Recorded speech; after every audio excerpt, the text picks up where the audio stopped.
Fox Weather Alert, a state of emergency declared in Missouri as flooding swamps the region. This is Weather Command Weekend. We're coming to you on Fox Weather. I'm Melanie Black here with Michael Estime and Nick Koser. A flash flood emergency led to dozens of swiftwater rescues, people climbing trees to escape floodwaters. Some spots receiving more than a foot of rain overnight into Friday morning. Our colleague, Fox Weather Meteorologist Jane Minar, is on the scene in Ironton, Missouri. Good morning to you, Jane. You have a lot of people behind you, Missouri Task Force.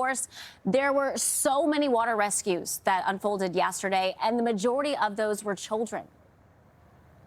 Yeah, 351 rescues yesterday between the early morning hours of Friday through the afternoon. 200 of those were children from Camp Tomsock, where they had to be helicoptered out of the camp safely here to the command center, where they were put on buses and brought back to their families in the St. Louis metro area. I mean, it's just remarkable when you hear those numbers, that no one is reported missing as of this morning in Reynolds County, and that everyone is safe. None of those rescued really had any major injuries or had to be transported via ambulance to the hospitals. And so now as we go through today, rain has started, and you see behind me a lot of action. They've just started to pull away. The Missouri Task Force, these crews have come together. I mean, I'm talking dozens of crews that have come to this point this morning and are now heading back out to these communities and these areas along the river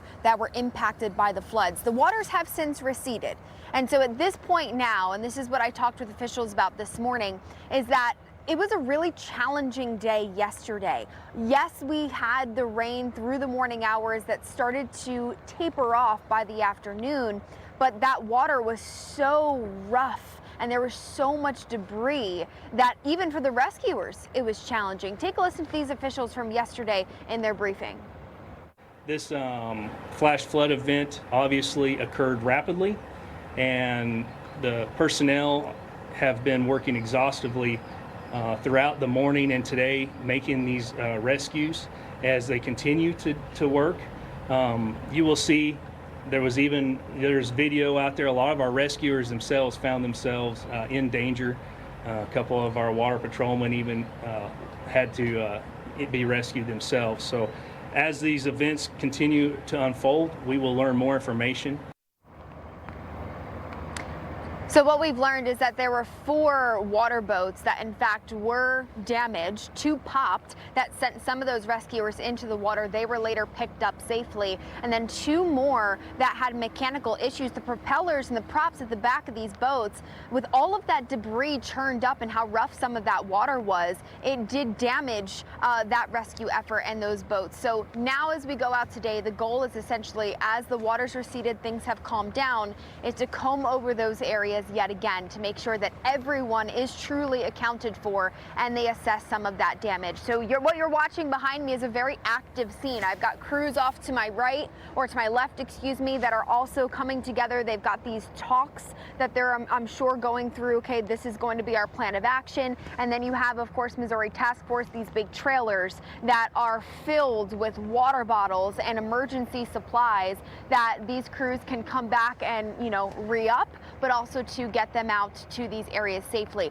Melanie, I think one thing that I really want to talk about too about this area, because we've covered flash floods in the past where we've talked a lot about how homes have been swept away and people's, businesses and their livelihoods have been destroyed. Now that is a little less of the impact here in this area across parts of Reynolds County. It's very rural along the Black River. It's a very popular destination for people to come and vacation, especially in the summertime. You bring your campsites, right? You've got your RV pulled up to the shores of the river, and that is a lot of what we're looking at here. It's not so much neighborhoods and towns where this river kind of snakes its way through. You had a lot of campsites and campgrounds in these rural areas that had been impacted. So in that sense, officials are saying, Red Cross and Salvation Army, they have come through, but there have not been a lot of reports from locals saying that they need that assistance. But it is still a very active day today as those crews start their missions going through the afternoon hours. That is a good point you bring up, and also that some of these camps remain closed. One of those camps, Johnson Shut-in State Park. Have you talked to anyone that owns a camp or that was a camper, what they are saying about some of these closures? You know, I haven't spoken with anybody who's been impacted directly by these floods, any of those camps. I have to imagine that, you know, they'll assess the damage with that water that had come through. We are expecting an improving forecast weather-wise once we get into tomorrow. Yes, we've got a little light rain today, pockets of downpours, if not a couple of strong thunderstorms later this afternoon. A more progressive storm system that is going to hopefully limit the flooding. But you know, I mean, all it's going to take at this point is even a half an inch of rain to create some of that water rise. So I have to imagine out of precaution that a lot of these camps will stay closed through the weekend. And then as they assess that damage, we could maybe start to see some reopenings as we look ahead into the coming weeks.